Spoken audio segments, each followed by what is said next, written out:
안녕하세요. 안녕하세요. 마지막 시간입니다. 이번 시간에 전할 메시지를 점검하는데 일부 메시지를 이미 두 번째 시간에 다 전했더라고요.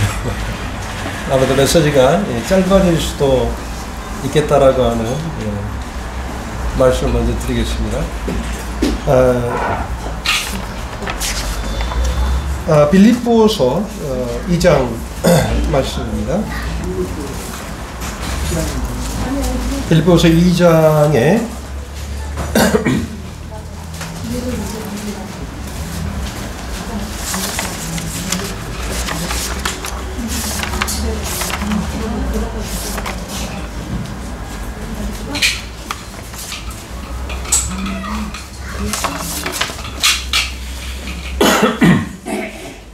우리는 계속해서 이제 이 분명한 주제를 가지고 우리가 말씀을 함께 묵상을 하고 있습니다.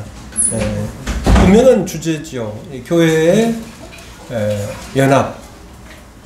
연합은 우리들의 사실 몫입니다. 연합을 지킨다라고 하는 차원에서 말입니다. 연합은 이제 우리 주 예수 그리스도로 말미암아 성령님을 통해서 하나님의 뜻을 조차 우리는 이미 연합되어 있죠. 사실 이제 아까 만찬상 앞에서 우리가 이제 떡을 바라보았잖아요. 그 한 떡에 이제 참여한다라고 하는 이것이 이제 사실 교회를 상징적으로 아주 분명하게 보여주고 있는 말씀입니다. 사실 이제 우리가 한 떡이 참여한다고 했는데 딱 보니까 이제 떡이 다 이렇게 나눠져 있더라고요. 사실은 이제 그 떡을 이제 우리가 브레이킹 하잖아요. 브레이킹, 이게 떡을 뗀다고 하죠. 그래서 그 한 떡에 참여를 하는 것입니다. 그래서 그 하나의 떡이 이제 우리 각자의 성도들에게 이제 떼어지고, 그 떼어진 떡을 대하는 이제 각각의 성도들이 이제 온전히 하나를 이제 이루는 것이 이제 사실 교회의 하나됨의 진리다. 이것이 정말 너무나도 중요하다. 교회의 하나됨을 힘써 지키는 것이야말로 얼마나 중요한 것인가. 그 가운데서 우리가 이제 주님의 임재를 보게 되는 거죠. 주님의 영광을 우리가 보게 되고 주님의 임재 가운데서 우리가 이제 그분의 영광을 바라보는 데까지 나아가는 어떻게 보면 그리스도인의 삶의 이 땅에서의 그 같은 그 목적이 실현되어지는 것입니다. 제가 어제 말씀을 드린 대로 구원받았다고 하는 분들이 성장을 사모하지 않는다는 것은 사실 이제 있을 수 없는 것이죠. 다시 말하면 아까 말씀드린 대로 어떤 면벌적 그런 그 구원의 개념으로 만족하는 것은 사실 하나님께서 우리에게 주신 구원의 목적과 전혀 부합되지 않는다라고 하는 것입니다. 결국 구원은 이스라엘 백성들 애굽에서 구원하신 것은 저들로 하여금 하나님 백성이 되게 하시고 하나님께서는 그들에게 진정 그들의 하나님이 되게 하시기 위함이었던 것을 보게 되죠. 그렇기 때문에 거기에는 분명한 하나님 백성으로서의 합당한 삶을 하나님께서는 요구하고 계시는 것이죠. 그래서 이제 전에도 한번 말씀을 드렸습니다마는 구원은 공짜다라고 하는 이 구원은 거저 값없이 우리에게 주어진 이 사실은 정말 맞습니다. 구원은 거저 값없이 우리에게 주어진 하나님의 선물이지요. 그러나 이 공짜라고 하는 이 뉘앙스가 이제 받았으니 되었다라고 하는 그런 차원으로 받아들여지게 된다면 듣는 자들이 이 복음에 대한 분명한 오해를 할 수 있다라고 하는 것입니다. 하나님께서 이스라엘 백성들을 동일하게 애굽에서 구원하실 때에도 이스라엘 백성들의 자력의 힘으로 그들이 스스로 구원한 것이 아니고 하나님께서 유월절의 그 어린 양의 피로써 그들로 하여금 심판을 면하게 하셨고, 하나님께서 그들로 하여금 이제 애굽에서 나오게 하신 연후에 홍해를 가를 때도 이제 백성들의 어떤 그 지혜나 힘에 의해서 이제 홍해를 걷는 것이 아니고 하나님의 온전한 그 같은 그 능력으로 이제 홍해를 건너게 하셔서 이제 가나안 땅을 향해서 가게 하셨다라고 하는 겁니다. 이것이 이제 구원의 개념이죠. 그리고는 하나님의 백성으로서의 합당한 삶을 살도록 하나님께서는 그들에게 요구하셨습니다. 그것이 이제 율법이죠.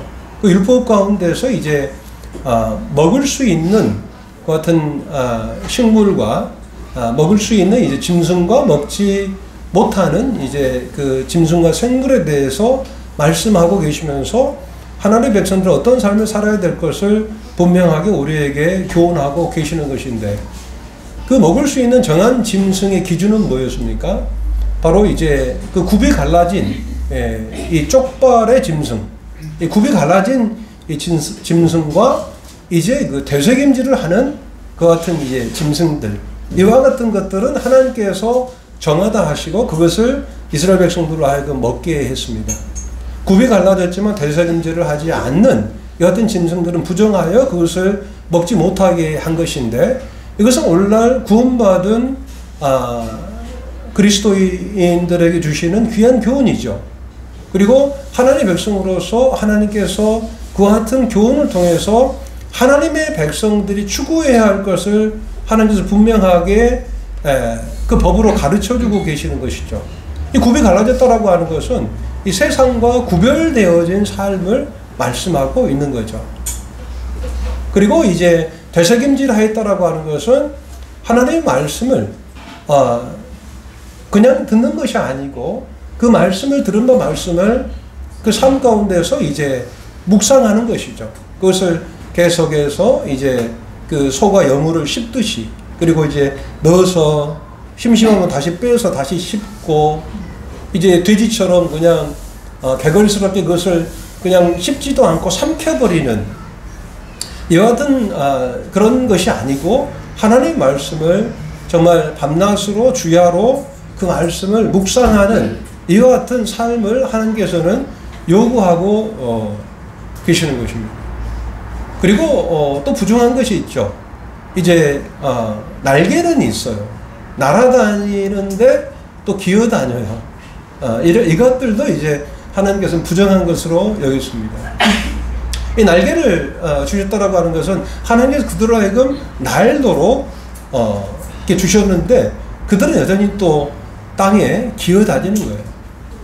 이것은 하나님께서 우리에게 구원을 주셔서 그 구원을 통해서, 관계적 개념의 구원을 통해서 하나님 나라를 이제 소망하고 그것을 추구하고, 에베소서 1장 3절 말씀대로 하늘에 속한 신령한 복, 그리고 성도의 그 부르심과 그 기업의 영광을 쫓아가도록 하나님께서 부르셨음에도 불구하고 그 어떤 삶을 살도록 우리에게 이제 분명하게 명하셨음에도 불구하고 구원받았다고 하는 그 같은 자들이 여전히 세상에 속해서 세상의 것을 추구하면서 살아가는 이와 같은 것이 하나님의 백성은 합당치 않다라고 하는 것이죠.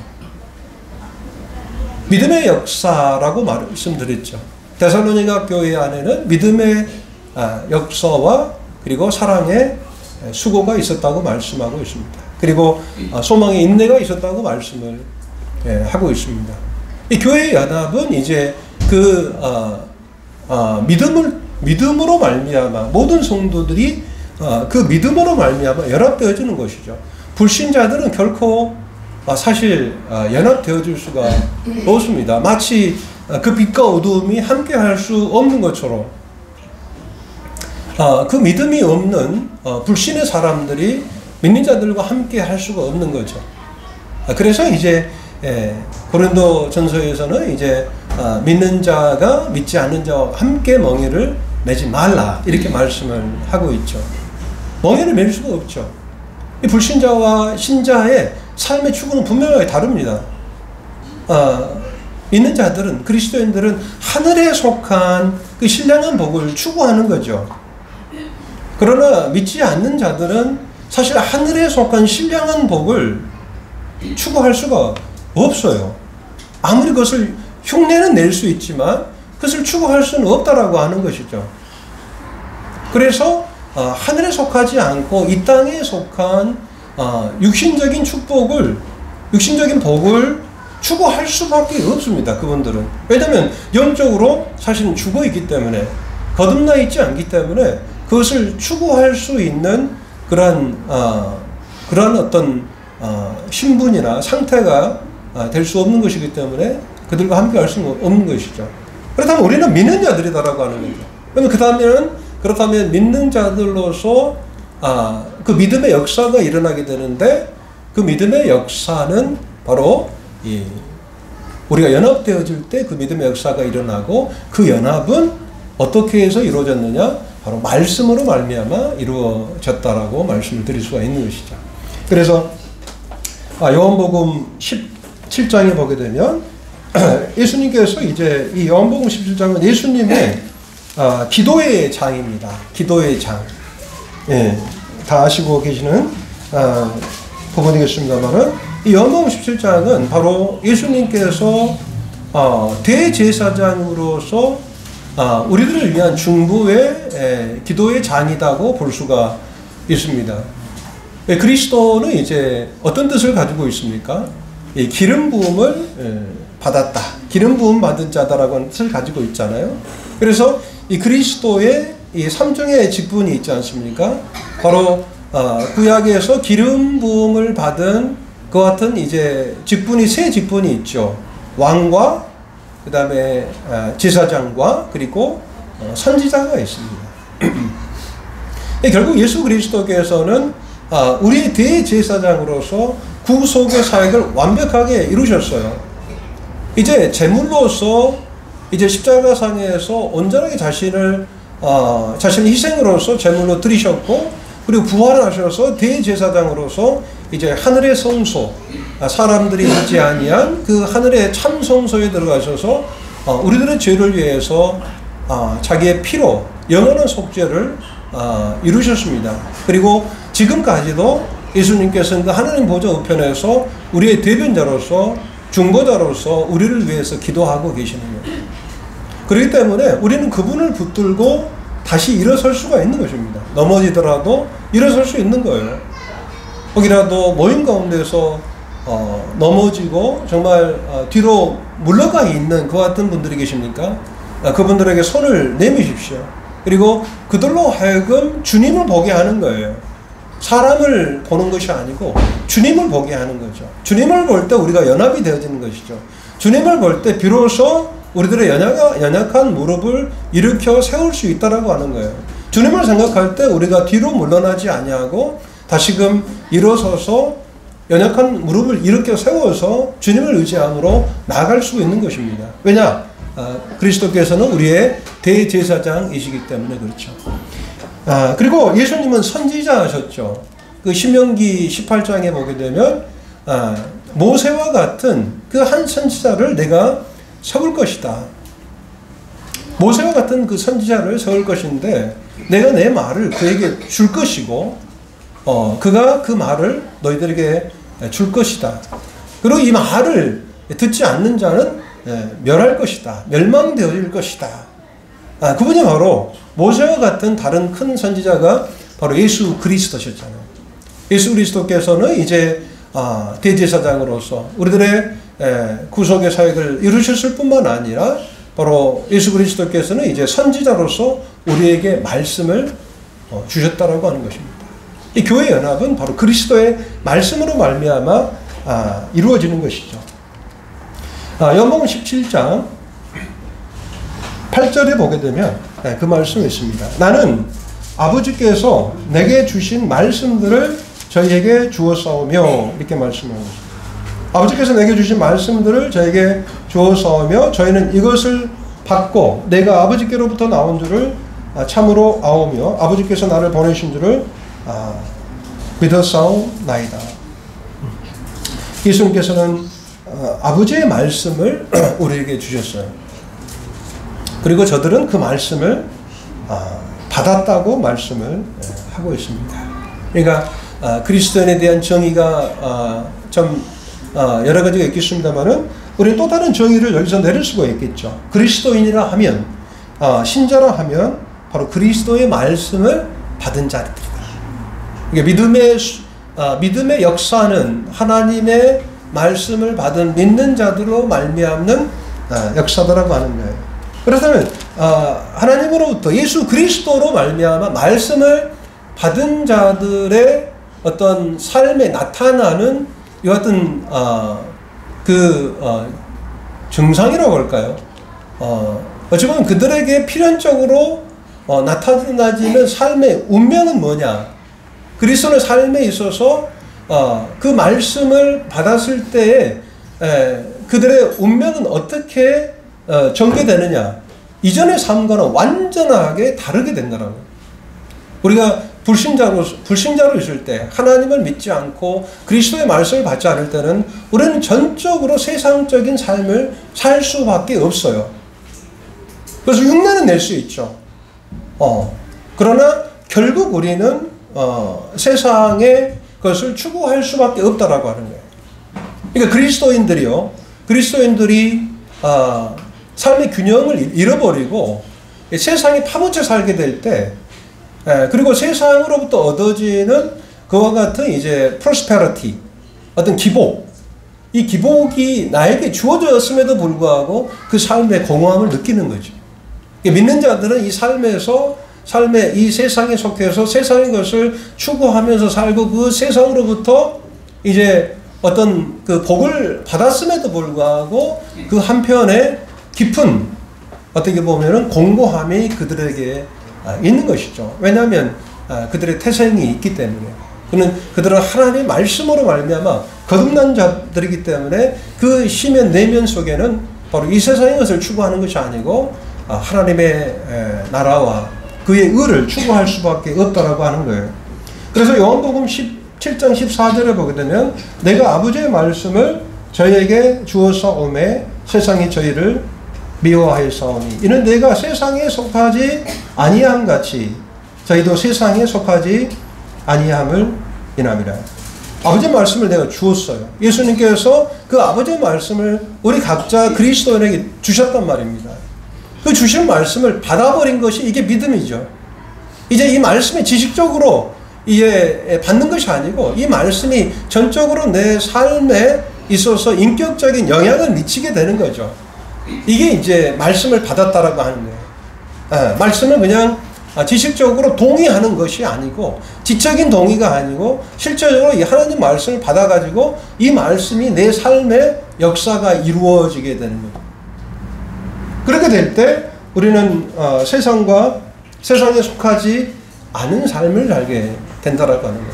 우리 그리스도인들은 이제 세상에 속하지 아니한 세상과 구별되어진 삶을 살면서 우리가 하나님의 백성으로서의 어떤 삶의 정체성을 우리가 드러나게 된다라고 하는 거죠. 그게 바로 이제 빌립보서 2장 13절과 데살로니가 전서 2장 13절의 말씀 그 자체입니다. 데살로니가 전서 2장 13절 말씀 볼까요?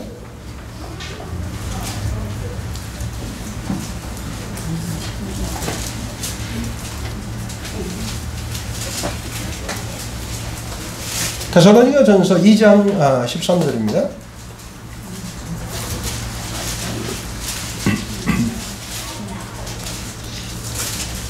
이러므로 우리가 하나님께 쉬지 않고 감사함은 너희가 우리에게 들은 바 하나님의 말씀을 받을 때에 사람의 말로 아니하고 하나님의 말씀으로 받음이니 진실로 그러하다. 이 말씀이 또한 너희 믿는 자 속에서 역사하느니라. 그렇죠? 우리가 들은 바 하나님 말씀을 너희가 우리에게 들은 바 바로 사도들에게로부터 들은 바 이 하나님의 말씀을 데살로니가 성도들이 받았다라고 하는 거예요. 성도들이 전한 말씀은 어디서로부터 온 것입니까? 예수 그리스도로부터 온 것이죠. 그에게서부터 온 것이죠. 그에게서부터 온 이 하나님의 말씀을 데살로니가 성도들에게 전했을 때 그 데살로니가 성도들이 그 말씀을 받아버린 거예요. 이게 믿음이죠. 이게 단순하게 지적으로 동의하는 게 아니에요.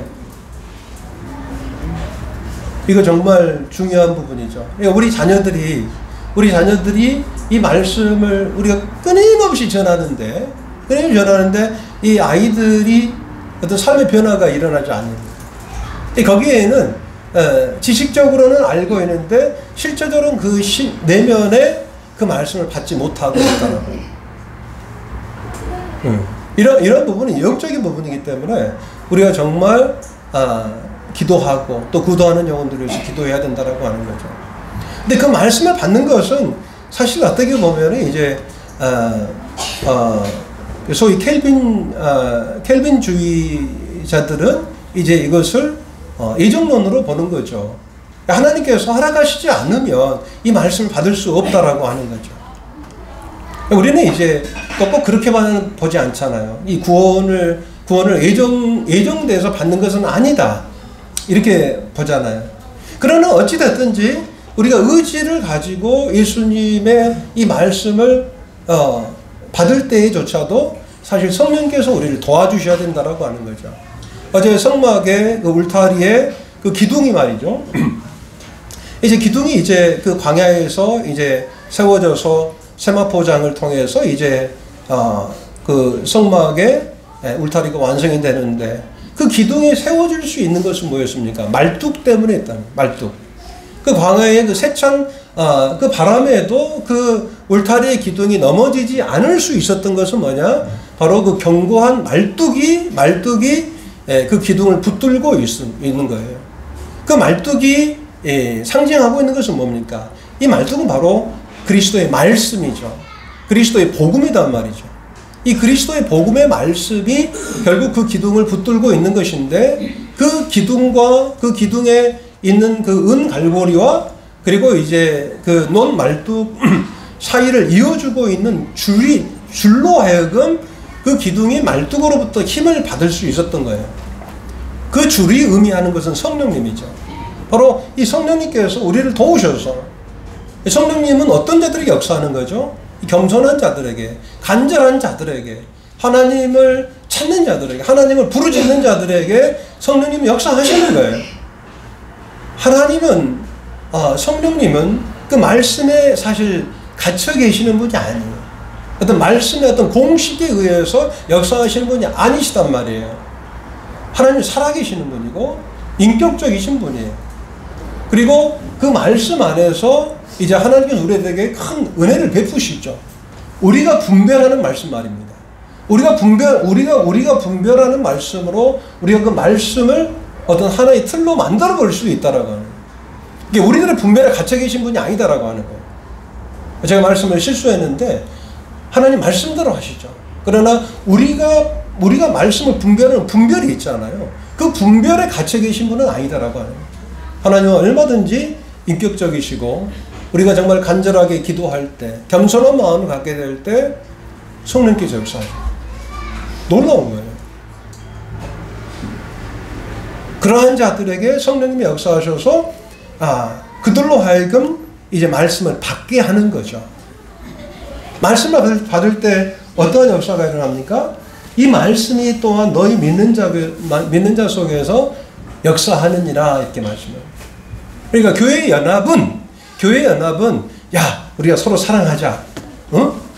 우리가 참 이제 좋아해. 용서해. 물론 이게 참 중요하죠. 그러나 말씀이 역사하지 않으면 우리는 그 연합을 이룰 수도 또 그것을 지킬 수도 없다라고 합니다. 그래서 우리는 이것을 위해서 기도해야 돼요. 모든 성도들이 하나님 말씀을 받을 수 있도록, 그 말씀이 우리 안에서 역사할 수 있도록 기도해야 된다라고 하는 거예요. 그 역사하다, 이것은 이제 에르네게오, 이게 이제 빌립보서 2장 13절에 너희 안에서 행하시는 일은 하나님이시니 너희로 하여금 그 소원을 두고 행하게 하신다, 이렇게 말씀하죠. 이게 행하게 하신다라고 하는 거예요. 하나님께서 행하게 하신다는 거예요. 하나님께서 행하게 하시는데 어떻게 행하시냐? 그 말씀으로 행하게 하시는 거예요. 우리가 그 말씀을 받을 때 말씀이 내 삶을 주장하시는 거예요. 그 말씀이 우리들의 삶을 주관하시는 거예요.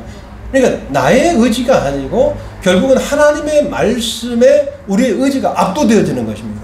그러니까 하나님의 일은 내가 그 일을 하는 것이 아니고 그 일을 하게 돼요. 어찌 보면은 이제 능동적이면서도 수동적이고 수동적이면서도 능동적인 거예요. 내가 했지만 하나님이 하신 것이고 하나님이 하셨다고 하지만 또 내가 또 한 거예요. 놀랍죠? 이게 이제 우리 안에서 하나님이 역사하시는 것이죠.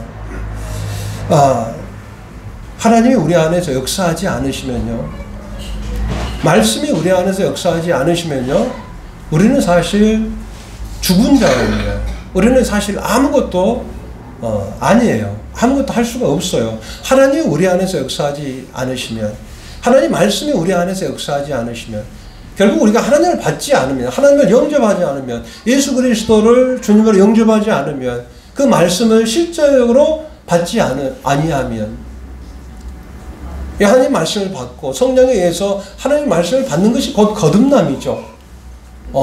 어떻게 하나님 나라를 볼 수 있고 또 그 하나님 나라에 들어갈 수 있느냐라고 이제 니고데모가 그 부분에 있어서 그 내면에서 예수님께 질문했을 때, 네가 말씀과 성령으로, 물과 성령으로 거듭나지 아니하면 하나님 나라를 볼 수 없느니라.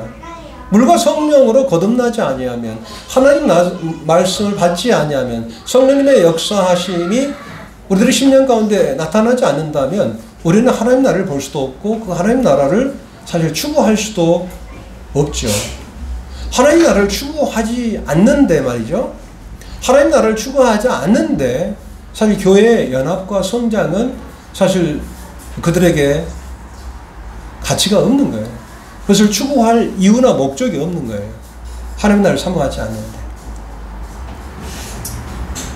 어제 이제 사실 이제 선교지에 나갈 때 뭐 걸리는 것들이 많죠. 이제 부모, 형제, 자녀, 아내. 사실 이제 어제도 이제 저희 어머니 댁에 이제 머물렀는데 동생이 이렇게 또 잘 이렇게 돌봐주고 졸라드리고 또 정말 방배 모임 성도님들에 정말 감사하고, 참 이 노년의 교회 가운데서 교회로부터 보호함을 받는다라고 하는 것이 얼마나 큰 축복인지 모르겠어요. 갈 곳이 있잖아요, 노년. 네, 정말 축복이에요. 근데 이제 어제 이제 거기 성북구에서 이제 오는데 저희 아내가 이제 어머니 냉장고가 고장이 났다라고 하는 거예요. 그래서 이제 오는 길에 이제 자매가 이제 쿠팡으로 이제 막 이렇게 하고, 다 가서 이제 보니까 대체 이제 냉장고가 작동이 안 되는 거예요. 근데 보니까 냉장고만 작동이 안 되는 게 아니고, 이제 선풍기도 작동이 안 되고, 벨도 작동이 안 되고, 모든 콘센트가 작동이 안 되는 거예요. 결국 전기가 고장이 나는 거죠. 전기가 들어오지 않는 거예요. 전기가. 이 전등은 들어오는데 이 콘센트에는 전기가 다 이제 차단이 돼버린 거예요. 그러니까 이제 당장 이제 저희 자매한테 빨리 취소하라고, 그 냉장고 주문한 걸 빨리 취소하라고. 일단 느낌이 오잖아요. 이건 냉장고 자체가 문제가 아니고 이제 전기가 공급이 안 되는 거예요. 보니까 이제 누전 차단기가 내려가 있고, 어제 이제 밤에 이제 형제님들과 교제하면서 뭐 이런 부분도 한번 점검을 한번 해보시면 좋겠습니다. 그렇게 해서 이제 밤에 가서 이제 몇 개 코드를 뽑고 이제 누전 차단기를 올렸더니 전기 착 들어오면서 냉장고에 불이 딱 켜지면서 냉장고가 역사하더라고요. 냉장고가 역사예요. 냉장고가 일을 하기 시작했어요. 거기서 냉장고에 문제가 있었던 게 아니죠. 냉장고는 스스로 역사할 수가 없는 거예요. 전기가 들어오기 전까지는 말이죠. 바로 이 말씀으로 말미암아 말씀이 또 너희 믿는 자 속에서 역사하느니라 할 때 이 역사가 바로 그겁니다. 이 전등의 불이 스스로 켜질 수 없고 냉장고가 스스로 일할 수가 작동되어질 수 없는 거죠. 결국은 하나님의 말씀이 성령님이 우리 안에 이제 들어올 때 결국 우리 안에서 역사가 일어나게 되는 거죠. 그러게 될 때 우리는 온전한 열람이 이루어지고 그 말씀을 통해서 실제적으로 이 교회가 성장하고 일을 이루게 된다라고 하는 것입니다. 빌립보서 말씀 돌아가겠습니다. 빌립보서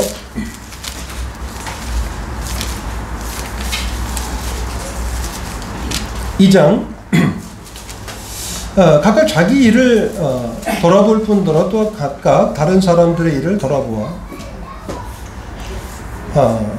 나의 기쁨을 충만케 하라.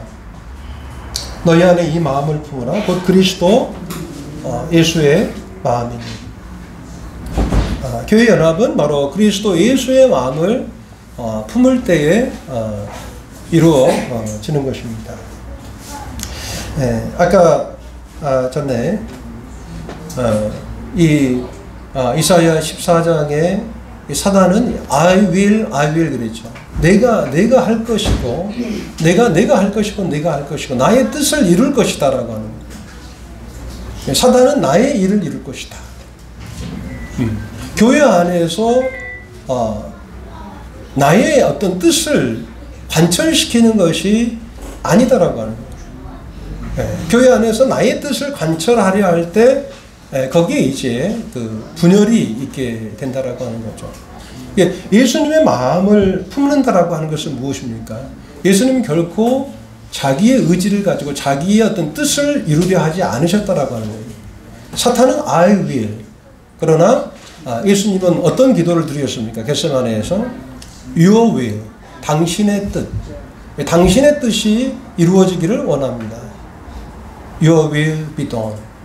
당신의 뜻이 이루어지기를 원합니다.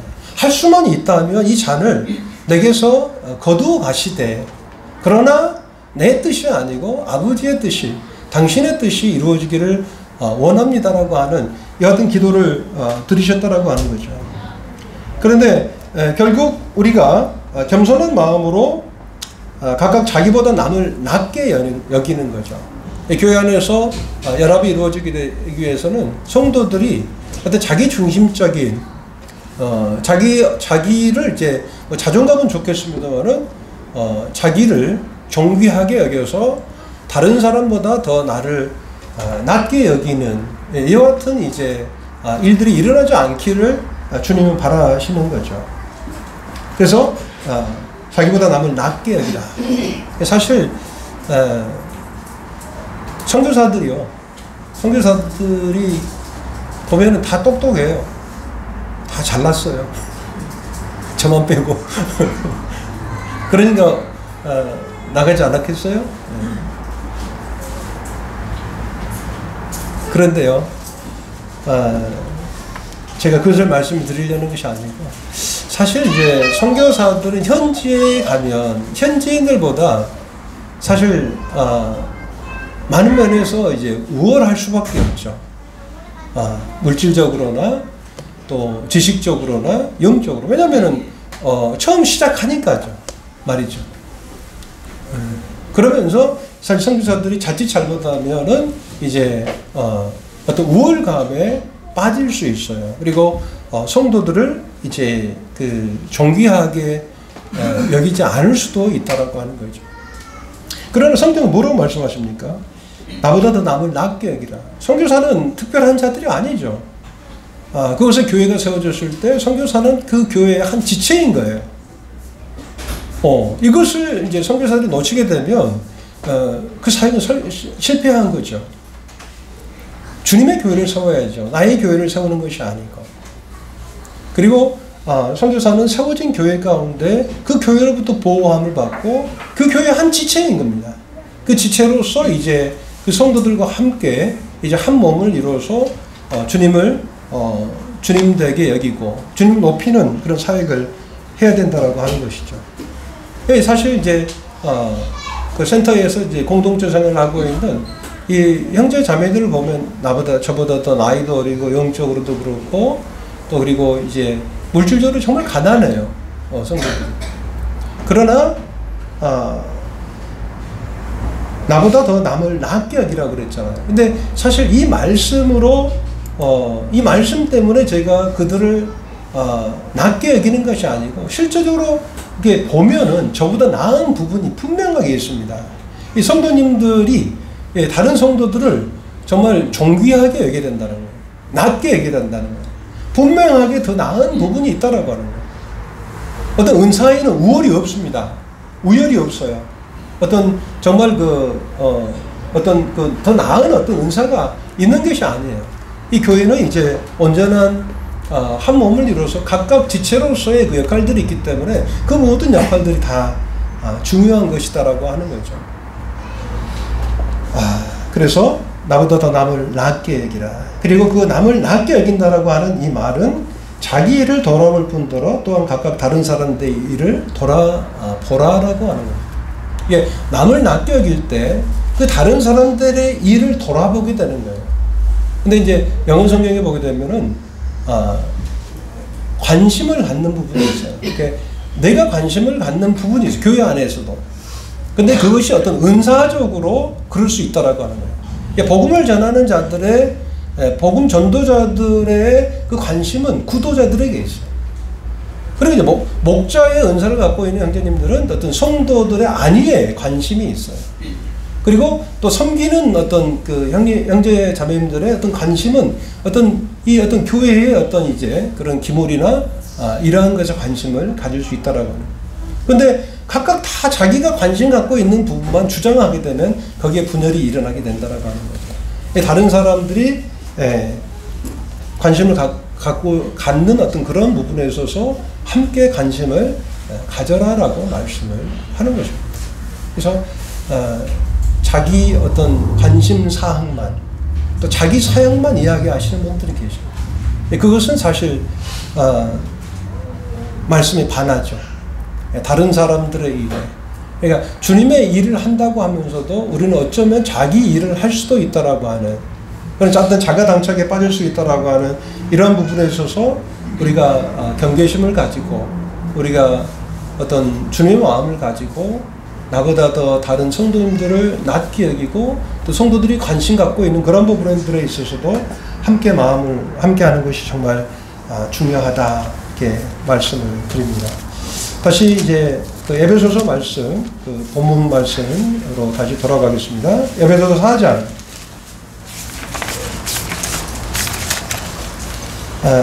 이제 교회 연합에 있어서 중요한 부분이 또 있습니다. 15절 오직 사랑 안에서 참된 것을 하여 범사에 그에게까지 잘할지라. 그는 머리니 곧 그리스도라. 그에게서 온 몸이 각 마디를 통하여 도움을 입음으로 연락하고 상합하여 각 지체의 분량들을 역사하여 그 몸을 자라게 하며 사랑 안에서 스스로 세우느니라. 결국 교회 연합은 사실 사랑이죠. 사랑. 그러니까 데살로니가 교회 안에 믿음의 역사만 있었던 것이 아니고 사실 이제 그 사랑의 수고가 있었다라고 하는 것입니다. 사실 교회는 바로 이제 사랑의 공동체입니다. 아까 오전에 그 말씀 들었을 때 각각 그 성소 안에 있는 그 조각목 그 널판이 바로 은 받침 위에 세워져 있잖아요. 그 은 받침은 바로 그리스도께 이루신 바로 구속의 사역 위에 우리가 세워진 것입니다. 구속의 사역은 무엇입니까? 그 구속의 사역을 통해서 하나님께서 우리에게 확증해 주신 부분은 무엇이냐라고 하는 거예요. 바로 로마서 5장 8절에서 말씀하신 대로 바로 그리스도의 그 사역으로 말미암아 하나님의 사랑을 우리에게 확증해 보여주신 것이죠. 그러니까 우리는 사랑의 공동체고 우리 모두는 그리스도의 하나님께서 그리스도로 말미암아 확증해 주신 그 사랑 위에 우리는 서 있다라고 말씀을 드릴 수가 있습니다. 그래서 그 사랑 위에 우리는 이제 사역을 이루어야 된다라고 하는 것입니다. 하나님께서 이 교회 안에서 하나님이 하나님 되게 하시는 이 사역, 그러니까 이 교회 안에 하나님이 계시다, 이것을 우리가 어떻게 증명할 수 있느냐라고 하는 것입니다. 하나님 우리 안에 계시다라고 하는 것을 우리가 어떻게 증명할 수 있냐라고 성경은 말하고 있습니까? 바로 사랑이죠. 그러니까 우리가 서로 사랑할 때 하나님이 우리 안에 계시는 거예요.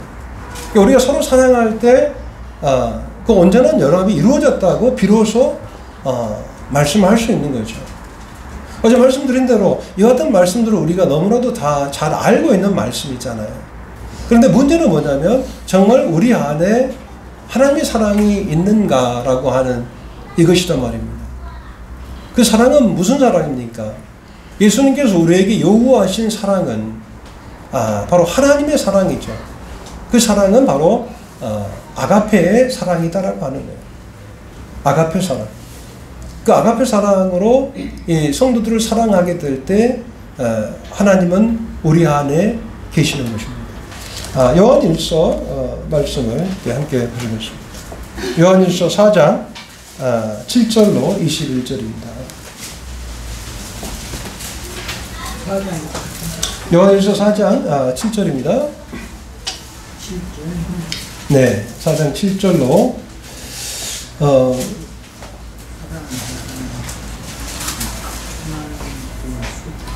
사랑하는 자들아 우리가 서로 사랑하자. 사랑은 하나님께 속한 것이니 사랑하는 자마다 하나님께로 나와서 하나님을 알고 사랑하지 아니하는 자는 하나님을 알지 못하나니 이는 하나님은 사랑이시니라. 하나님의 사랑이 우리에게 이렇게 나타난 바 되었으니 하나님이 자기의 독생자를 세상에 보내심은 저로 말미암아 우리를 살리려 하심이라. 사랑은 여기 있으니 우리가 하나님을 사랑한 것이 아니요 오직 하나님이 우리를 사랑하사 우리 죄를 위하여 화목제로 그 아들을 보내셨습니다. 사랑하는 자들아 하나님이 이같이 우리를 사랑하셨은즉 우리도 서로 사랑하는 것이 마땅하도다. 12절 어느 때나 하나님을 본 사람이 없으되 어느 때나 하나님을 본 사람이 없으되 만일 우리가 서로 사랑하면 하나님이 우리 안에 거하시고 그의 사랑이 우리 안에서 온전히 이루느니라. 우리가 서로 사랑하면 하나님이 우리 안에 거하시고 교회 연합은 뭡니까? 바로 하나님으로 말미암아 연합이 이루어진다라고 하는 거죠. 그런데 하나님이 우리 안에 어떻게 거하시게 되는 것입니까? 만일 우리가 서로 사랑하면 하나님이 우리 안에 거하신다고 말씀을 하고 계십니다.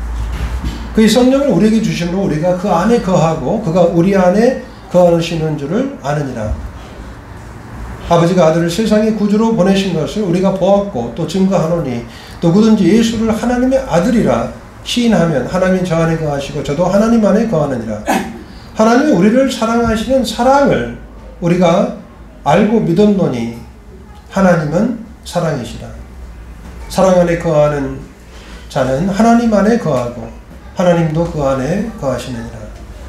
이로써 사랑이 우리에게 온전히 이룬 것은 우리로 심판날에 담대함을 가지게 하려 함이니 주의 어떠하신 것 같이 우리도 세상에서 그러하니라. 사랑 안에 두려움이 없고 온전한 사랑이 두려움을 내어 쫓나니 두려움에는 형벌이 있습니다. 두려워하는 자는 사랑 안에서 온전히 이루지 못하였느니라. 우리가 사랑하면 그가 먼저 우리를 사랑하셨습니다. 누구든지 하나님을 사랑하느라 하고 그 형제를 미워하면 이는 거짓말하는 자니 보는 바 그 형제를 사랑치 아니하는 자가 보지 못하는 바 하나님을 사랑할 수가 없느니라. 우리가 이 계명을 주께 받았나니 하나님을 사랑하는 자는 또한 그 형제를 사랑할지니라. 바로 우리는 이제 그 그리스도의 공동체잖아요. 공동체고 연합체인데 그 공동체는 바로 믿음의 공동체요. 또 이 말씀을 통해서 우리가 알 수 있는 것은 사실 이제 사랑의 공동체다라고 하는 거죠. 그 사랑으로 우리가 하나됨을 지키는 이것이 얼마나 중요한 것인가.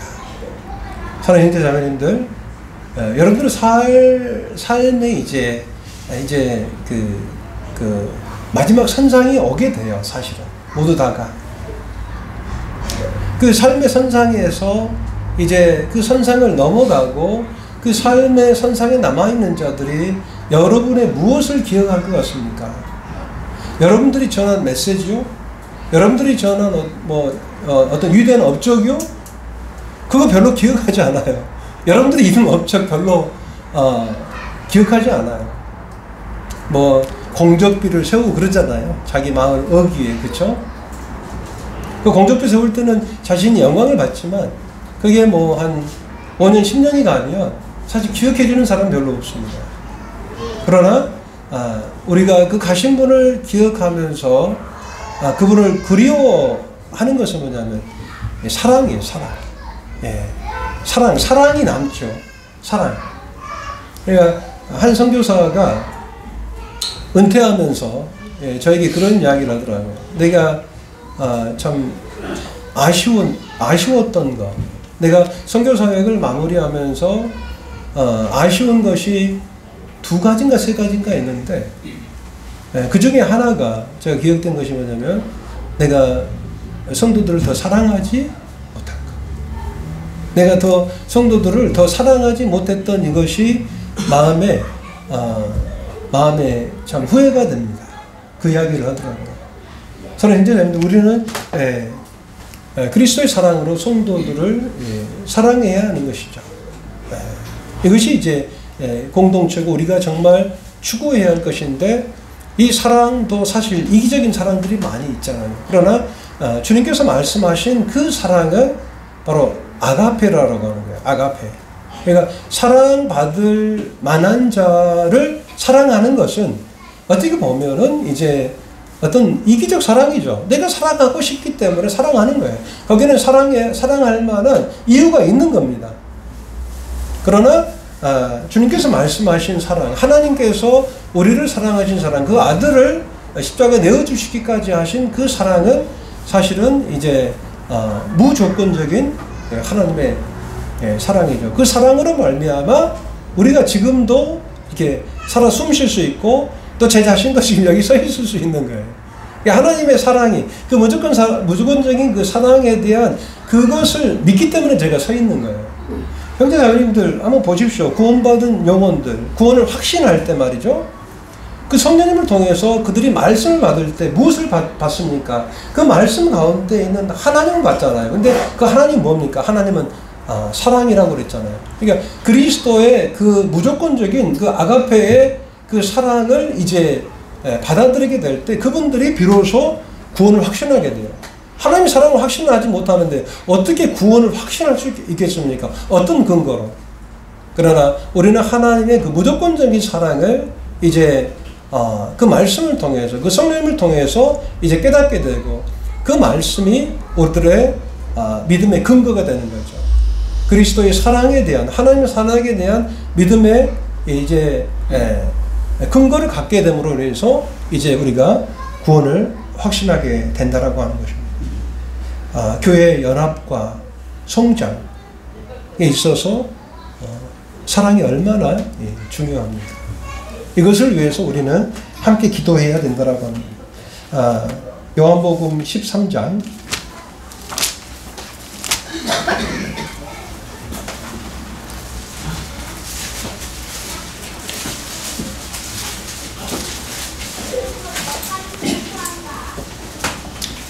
6월절 전에 예수께서 자기가 세상을 떠나 아버지께로 돌아가실 때가 이른 줄을 아시고 세상에 있는 자기 사람들을 사랑하시되 끝까지 사랑하시니라. 예수님께서는 바로 세상에 있는 자기 사람들, 바로 예수 그리스도의 제자들을 사랑하셨는데 바로 끝까지 사랑하셨습니다. 6월절 전이라고 한다면 이제 6월절에 어떤 일이 일어납니까? 바로 예수님께서는 이제 6월절의 어린 양으로서 십자가 위에 이제 죽으심을 당하게 되는 거죠. 주님은 그것을 아셨습니다. 이제 어떻게 보면 십자가에 달리시기 전날 밤에 주님께서 아주 중요한 메시지를 그들에게 유언적으로 남기고 계시는 거예요. 주님께서 우리들에게 보여주신 것은 내가 너희를 사랑한다. 언제까지? 끝까지 내가 사랑하리라고 말씀을 하고 계십니다. 그리고는 주님께서 갑자기 자리에서 일어나셨습니다. 4절에 보면 저녁 잡수시던 자리에 일어나서 저녁 잡수시던 자리에서 일어나 겉옷을 벗고 수건을 가져다가 허리에 두르시고, 이것은 이제 종의 모습이죠. 우리가 성도들을 사랑으로 섬김에 있어서 이제 그와 같은 이제 겉옷을 벗고 말이죠. 이제 소매를 걷어 붙이고 이제 수건을 허리에 두르고 정말 종의 자세로, 낮은 자세로 이제 그 제자들을 이제 섬길 준비를 하고 계셨던 것입니다. 이에 대하여 물을 담아 제자들의 발을 씻기시고 그 두르신 수건으로 씻기기를 시작했다고 말씀을 하고 계십니다.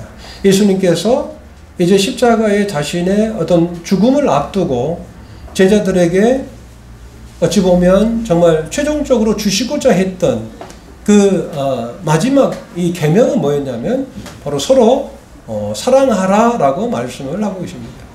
서로 사랑하는데 어떻게 사랑할 것이냐? 나처럼 해라라고 말씀을 하고 있는 거예요.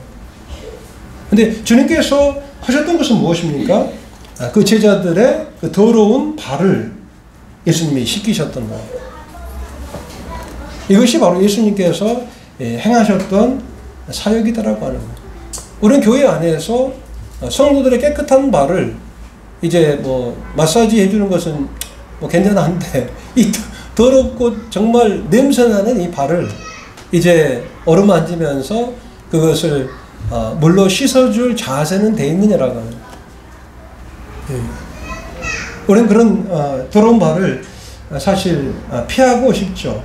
그러나 예수님께서는 그들의 발을 씻기셨습니다. 너희가 나의 하는 것을 지금은 알지 못하지만 이후에는 알리라. 베드로가 가로되 내 발을 절대로 씻기지 못하시리이다. 예수께서 대답하시되 내가 너를 씻기지 아니하면 네가 나와 상관이 없느니라 이렇게 말씀합니다. 사랑하는 형제 자매님들, 성도님들의 허물이 보이십니까? 어떻게 하셔야 되겠어요? 그 허물을 드러내고 그것을 정죄하고가 아니고 정말 그들의 어떤 그 허물을 우리는 씻겨줘야 된다라고 합니다. 이것이 안 되면 사실 우리는 상관이 별로 없는 사람이에요. 한 자매님이 이제 식사하고 나서 저희 어머님 곁에 가셔가지고, 아이고 참 모친님은 식사 안 해도 배부르시겠어요. 왜? 아드님이 말씀도 잘 전하시고 이렇게 칭찬하시더라고요. 그러니까 어쩌면 그 자매님은 저에 대해서 정말 좋은 면만 보시는 거죠. 근데 이 저라고 허물이 없겠습니까? 아마 이제 제가 방구동에서 혹시 이제 그 뭡니까 천거해가지고 오면 뭐 저희 어머니도 많이 보시겠죠. 네. 또 우리 어머니까지 또 싸져봐가지고 아이고 문영재 알고 봤더니 뭐. 그러니까 이 성도는 어떤 성도의 어떤 그 좋은 면, 이런 면을 보이고 또 그 좋은 면을 이제 서로 이제 이렇게 격려하고 칭찬하면서 좋은 어떤 유대 관계, 연합의 관계를 유지할 수도 있겠습니다만은 이것은 사실 세상 사람들도 얼마든지 하는 거예요. 세상 사람들도 이제 동호회니 뭐 계모임이 하는 거 보면 다 자기끼리, 자기들끼리 동호회가 뭡니까? 같은 취미를 갖고 있는 사람들, 같은 관심을 갖고 있는 사람들끼리 모이는 거예요. 그러나 교회는 그렇게 끼리끼리 모이는 교회가 아니잖아요. 별 사람들이 다 모이잖아요. 그죠? 유대인이나 헬라인이나, 그리고 종이나 자유자나, 그리고 남자나 여자든지 그리스도 안에서 다 하나니라 이렇게 말씀을 하고 있는 거예요. 그러니까 이 교회의 하나됨은 국가를 초월하는 거예요. 지금 이스라엘하고 팔레스타인이 정말 그 하나 될 수 없는 그런 관계까지 들어가잖아요. 그죠? 우리나라도 지금 이념적으로 갈라졌잖아요. 뭐 용공주의자니 뭐 종북이니 친일이니 다 그렇죠? 그런데 교회 안에는 사실 뭐 그들이 말하는 소위 말하는 종국도 올 수 있고 친일도 올 수 있는 거예요, 사실. 그런데 하나 될 수 있다라고. 이스라엘 사람과 팔레스타인 사람이 하나 될 수 있다라고 하는 거예요. 이게 안 될 것 같습니까? 교회 안은 돼야 된다라고 해요. 교회 안에서. 종이나 자유잖아. 거기는 신분의 격차가 있잖아.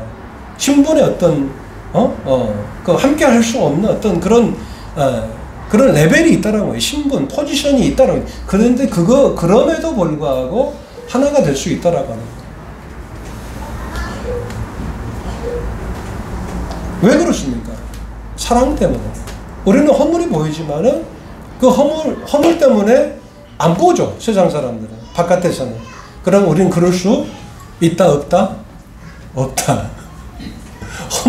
허물을 보고 우리가 그 허물을, 성도의 허물을 우리가 보호하고 덮어주고 씻어주지 않는다면 우리는 상관이 없는 사람이에요. 실제로. 우리는 지체가 아니었던 거예요. 어떻게 보면. 그죠? 성도의 허물. 마지막 때에 너희는 사랑하기를 힘쓰라고 그랬잖아요. 그 사랑은 허다한 허물을 덮느니라. 이렇게 말씀합니다. 허물을 막 드러내고, 조금 있는 허물을 막 더 드러내가지고 막, 어떤 성도들을 이렇게, 마음을 어렵게 할 수도 있다라고 합니다. 그러나 주님께서는 우리들의 허물을 씻어주시는 거죠. 그 더러운 발을 씻어주시는 거예요.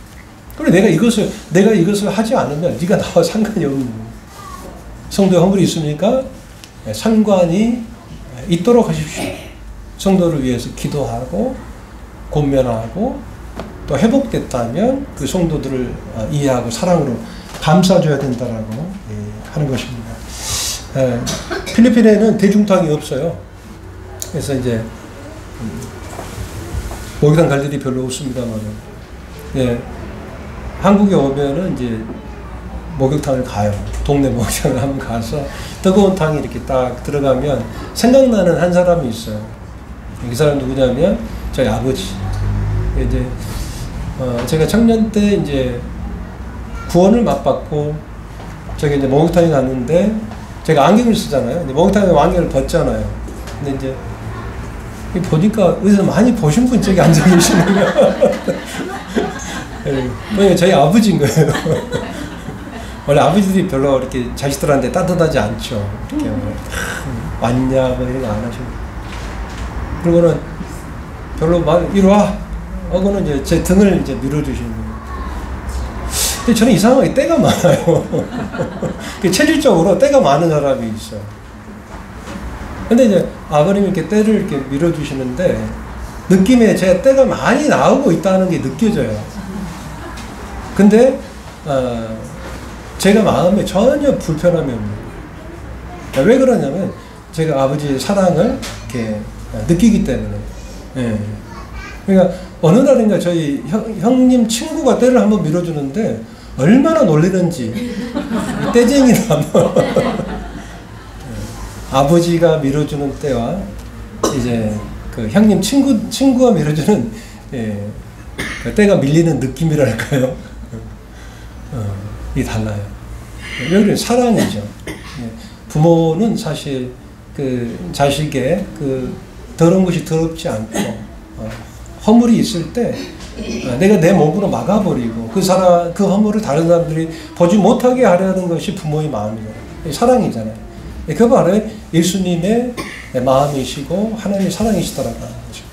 우리는 그 사랑으로 연합됨을 힘써 지키고 우리가 믿음과 사랑과 소망이 우리 교회 가운데 충만할 때 우리는 연합되어지고 그 연합을 통해서 이제 각 마디와 마디가 서로 연락하고 상합하여서 그 머리 대신 그리스도로부터 도움을 입고 이제 이 교회가 성장하게 되는 것이죠. 그 성장을 통해서 우리가 어떤 사람들의 영광을 취하는 것이 아니고 정말 하나님과의 그런 관계가 깊어지는 것이죠. 이제 거기에 어떤 우리만이 아는 그 기쁨의 비밀이 있는 거죠. 우리가 다른 사람들에게 보이기 위해서 신앙생활을 하거나 또 다른 사람들의 다른 어떤 지역교회의 로부터 어떤 그 칭찬을 받기 위해서 이러는 것이 아니고 오직 주님만을 바라보는 그 신앙, 주님께서 우리를 성장시켜 주시고 인해서 우리를 통해서 주님 영광 받으시고 주님이 우리 가운데 실제로 임재하신다라고 하는 것을 모든 성도들이 이제 경험할 때 이것이 진정한 연합과 성장의 열매가 아니겠는가 하는 생각을 하게 됩니다. 예, 감사합니다. 이렇게 또 성도를 배울 수 있어서 너무도 감사한 마음이 있습니다. 예, 말씀을 전했지만 저에게도 큰 쉼이 됐고 안식이 되고 격려가 됐습니다. 감사합니다.